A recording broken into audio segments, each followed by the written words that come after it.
और चलिए अब बात कर लेते हैं चांद की, जहां पर इसरो से लेटेस्ट अपडेट आ रही है वो ये कि रोवर प्रज्ञान ने चहलकदमी करना शुरू कर दिया है। रोवर डेटा इकट्ठा करके लैंडर विक्रम को भेजेगा और विक्रम डेटा को सीधे इसरो के पास पहुंचाएगा। आपको बता दें कि चांद के दक्षिणी ध्रुव में रोवर 14 दिनों तक काम करेगा।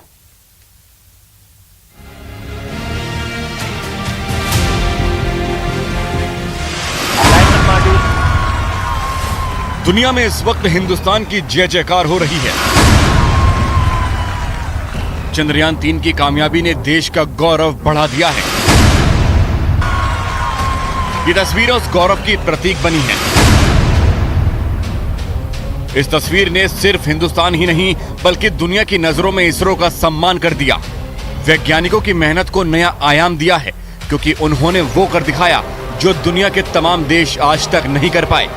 उधर विक्रम लैंडर चंद्रमा की सतह को छुआ, इधर भारत ने स्वर्णिम इतिहास लिख दिया और रोवर प्रज्ञान चंद्रमा की उन तमाम जानकारियों को इसरो के हेडक्वार्टर तक भेजेंगे जिसे जानने के लिए दुनिया भर के देश ताक लगाए बैठे हैं। प्रज्ञान के काम की शुरुआत लेजर बीम के साथ होगी। लेजर बीम से चंद्रमा के एक टुकड़े को पिघलाया जाएगा और उससे जो गैस निकलेगी उसका विश्लेषण करेगा। इससे जुड़ी जानकारी को इसरो को भेजा जाएगा। रोवर का काम इतना ही नहीं है, रोवर प्रज्ञान चंद्रमा की मौलिक संरचना की जानकारी भी जुटाएगा। चंद्रमा की सतह पर केमिकल और मिनरल्स के बारे में पता करेगा और दक्षिण ध्रुव की रासायनिक संरचना का पता लगाएगा। वैज्ञानिकों का दावा है कि चंद्रमा पर मैग्नीशियम और एल्यूमिनियम का भंडार है। ऐसे में मैग्नीशियम एल्यूमिनियम के अनुपात का भी पता लगाया जाएगा। इसरो वैज्ञानिकों के मुताबिक रोवर प्रज्ञान चंद्रमा पर परीक्षण के लिए लैंडर विक्रम से 500 मीटर दूर तक जा सकता है। इस दौरान इसकी स्पीड 1 सेंटीमीटर प्रति सेकंड से भी कम हो सकती है। कौन कौन सा केमिकल चंद्रमा के दक्षिण ध्रुव पर है, चंद्रमा पर किस केमिकल की कितनी मात्रा है, magnesium, aluminium, silicon, potassium, calcium, tin, लोहा जैसी धातु के बारे में पता लगाने की कोशिश की जाएगी। अब भारत दुनिया का चौथा देश है जिसने ये कामयाबी हासिल की है। इससे पहले इसका ताज सिर्फ अमेरिका, रूस और चीन के सिर सजा था।